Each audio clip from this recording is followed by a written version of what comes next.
Hello everyone, कैसे हैं आप सब। उम्मीद करता हूं आप सब काफ़ी अच्छे होंगे। मैं पिछले के भांति आप सबके लिए एक टॉपिक पे पॉडकास्ट लेकर के आया हूं। उम्मीद है ये पॉडकास्ट आप सबको काफ़ी पसंद आएगा। आइए सबसे पहले हम इसके हेडलाइन को जानते हैं। इसका हेडलाइन है कि क्या ट्रंप ने ईरान के साथ बिना जन समर्थन की युद्ध शुरू किया। इसी पे हम लोग चर्चा करेंगे। तो आइए स्टार्ट करते हैं। यह प्रश्न राजनीतिक और कानूनी दोनों पहलुओं से जुड़ा है, इसलिए इसका उत्तर तथ्यों के आधार पर समझना जरूरी है। तथ्यों के मतलब छुपा हुआ रहस्य होता है। यदि हम 2025-26 में ईरान के खिलाफ डोनाल्ड ट्रंप द्वारा शुरू की गई अमेरिकी सैन्य कार्रवाई को देखें तो कई रिपोर्टों के अनुसार ट्रंप ने कांग्रेस यानी कि अमेरिकी संसद से औपचारिक युद्ध अनुमोदन लिए बिना सैन्य कार्रवाई शुरू की थी। इसका कारण अमेरिका में इसकी वैधता और संवैधानिकता पर बड़ा विवाद खड़ा हुआ।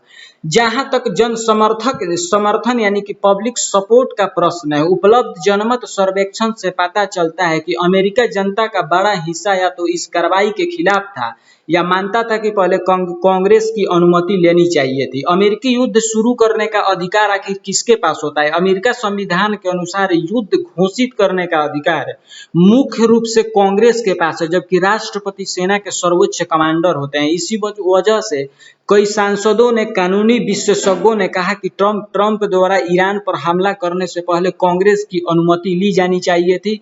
कुछ सांसदों ने इसे संवैधानिक प्रक्रिया का उल्लंघन भी बताया था। क्या जनता इस युद्ध के पक्ष में थी? विभिन्न सर्वेक्षणों में मिश्रित लेकिन महत्वपूर्ण विरोध दिखाई दिया। लगभग 56% यानी कि 56% अमेरिकियों का मानना था कि ईरान के खिलाफ सैन्य कार्रवाई से पहले कांग्रेस की मंजूरी आवश्यक है।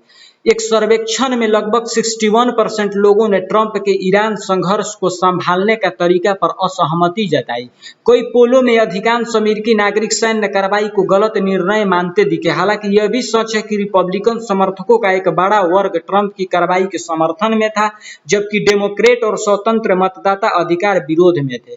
युद्ध शुरू होने के बाद अमेरिकी संसद में राष्ट्रपति की युद्ध शक्तियों को सीमित करने के प्रस्ताव आए। प्रतिनिधि सभा में एक प्रस्ताव पारित हुआ जिसमें राष्ट्रपति की ईरान युद्ध संबंधी शक्तियों को सीमित करने की कोशिश की गई।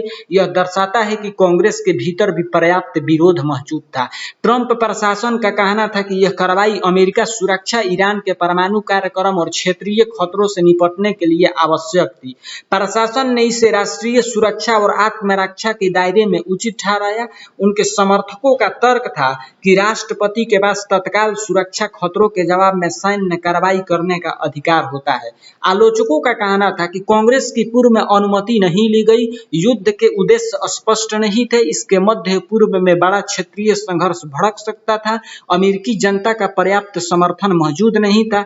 तथ्यों के आधार पर कहा जा सकता है, यानी कि छुपे हुए रहस्यों के आधार पर कहा जा सकता है कि ट्रंप ने ईरान के खिलाफ सैन्य कार्रवाई शुरू करते समय व्यापक जनमत संग्रह या स्पष्ट जन समर्थन प्राप्त नहीं किया था और कांग्रेस की पूर्व स्वीकृति भी नहीं ली थी। इसी कारण अमेरिका में इसकी वैधता, संवैधानिकता और राजनीतिक औचित्य को लेकर तीखी बहस हुई। हालांकि ट्रंप और उनके समर्थकों का दावा था कि यह कदम राष्ट्रीय सुरक्षा और आत्मरक्षा के लिए आवश्यक था।